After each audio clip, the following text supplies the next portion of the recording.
This was Half-Bad Brad's first date with Nifty Kate. She was cool, she was neat. Everyone wondered why she was going out with this geek. At exactly 8, Brad had a date with Nifty Kate. She was flaky and a half an hour late. Brad wondered if when she was born she might have had a low birth weight. But then he noticed the size of her breast upon her chest. He thought perhaps this could be a fun fest. Everything was going to be okay, so they were on their way.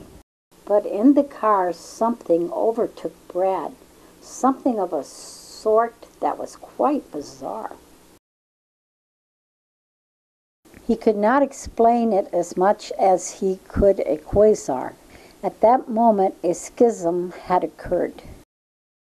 That left Brad quite blurred and stirred. He was filled with sexual tension that he could not even begin to mention.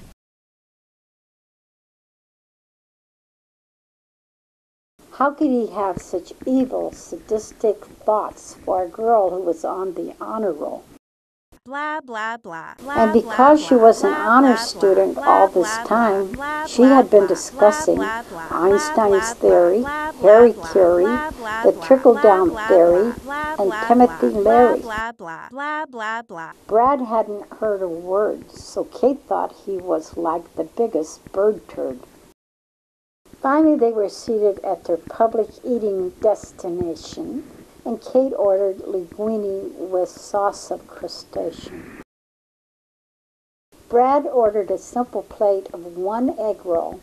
Brad seemed to have gained his self-control. Kate began flirtation. This caused Brad extreme excitation. Kate began to notice under the table his body started a strange gyration. Now Brad was trying to act like everything was cool, saying this while dripping with perspiration.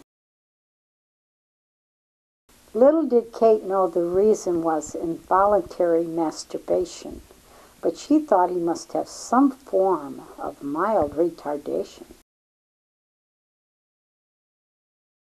But the evening had yet to show the acts that were the most gruesome. Kate and Brad walking down the street made quite a twosome.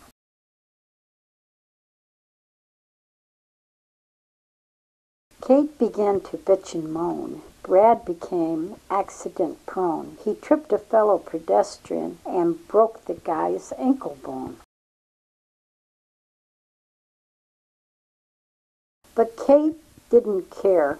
She just wanted to get home so she could talk about this jerk to her friends on the phone.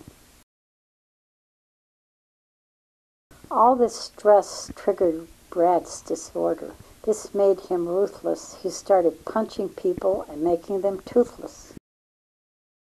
Brad kept explaining he was just a klutz. Kate felt humiliated to be seen out with a guy who was obviously nuts.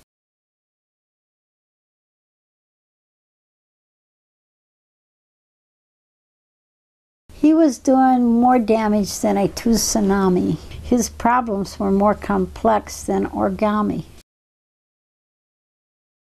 For most of the date, Kate thought Brad was an okay feller, but this was too much. He was acting worse than any form of Helen Keller.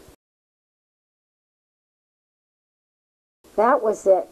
Kate was leaving, but she was Brad's soulmate. To be left without her, was this to be his fate? Brad said, "I love you." For Kate to hear those words, it was like a dream come true. But just as she was about to say, "I love you too," then,